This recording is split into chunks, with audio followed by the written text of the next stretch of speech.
I know you have a snow day, but we got to stay on track. So here is the lesson for Friday, the snow day.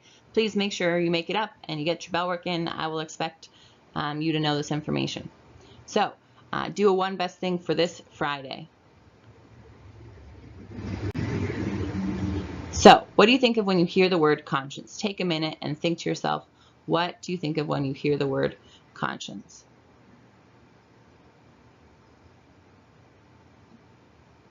Conscience is defined as the inner voice, a God-given sense of God's moral law. So it is that written on our hearts piece we talked about yesterday, that objective moral law is written into our very being at creation. So God gives us this moral law within ourselves. It's the thing that is helping us. It prompts us to do good and avoid evil. It's not a little cricket though, but it is still helping us as we discern around decisions. It helps also remind us that we're responsible for our actions. So when we make a bad decision, we're still responsible for the consequences, and it reminds us of that responsibility. So, what is this conscience, and how does it play into life in the Catholic Church? Well, we learned that, the conscience is part of how we're made. And the conscience is really there to help us uncover what this objective moral law is. So we can inform our conscience, because our conscience is not only just there and innate, we also have to train it, inform it, and help it to grow so that we are making good decisions. Because if, just like a muscle, if we don't practice using our conscience doesn't grow. So we need to inform it. And some ways we can inform our conscience involve prayer and scripture study, listening to church documents. Those things help us to form our conscience so that we're working out of a good place. So what does the Catechism say about our conscience?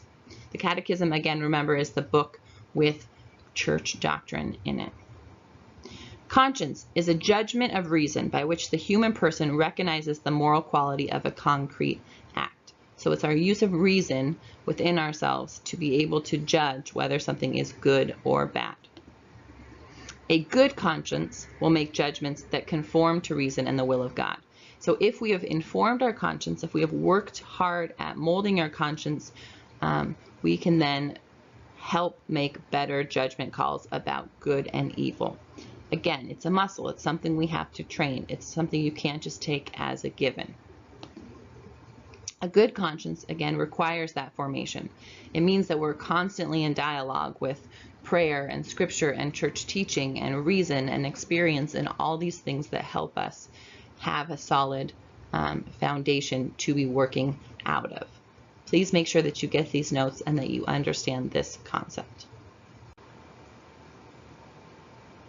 So, I don't think I stressed this yet, but the church teaching on conscience is also such that you are required to follow your conscience. Your conscience is your ultimate moral guide. An informed conscience, of course, is the key to that. You have to inform your conscience. You can't just say, oh, I'm doing this because I believe this must be true. You have to have worked to inform your conscience. But ultimately, you have to make decisions in life based on your conscience, because to go against your conscience would be to go against the law written on your heart. But that is not the same as moral relativism. Had we been in class today, I would have had you discuss it. But the reality is moral relativism says each individual decides what's right and wrong for themselves or from their society. An informed conscience says you have to act out of your conscience. So sometimes what you determine to be right and wrong might slightly differ from church teaching or from what society is saying, but it's not just, oh, anything goes, I can make the decision for myself. There has to be a very loving and conscious dialogue and informing of your conscience such that hopefully you're making the best decision possible and you're uncovering that objective moral truth that's written on your heart. Using an informed conscience is ultimately supposed to get us closer to the objective moral truth. It's not saying that there is no moral guideline.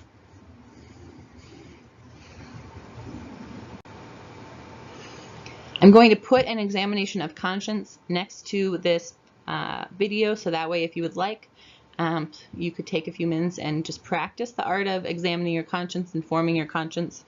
This is a helpful way to kind of regularly make this a practice for yourself to be working out your conscience and getting it to grow stronger.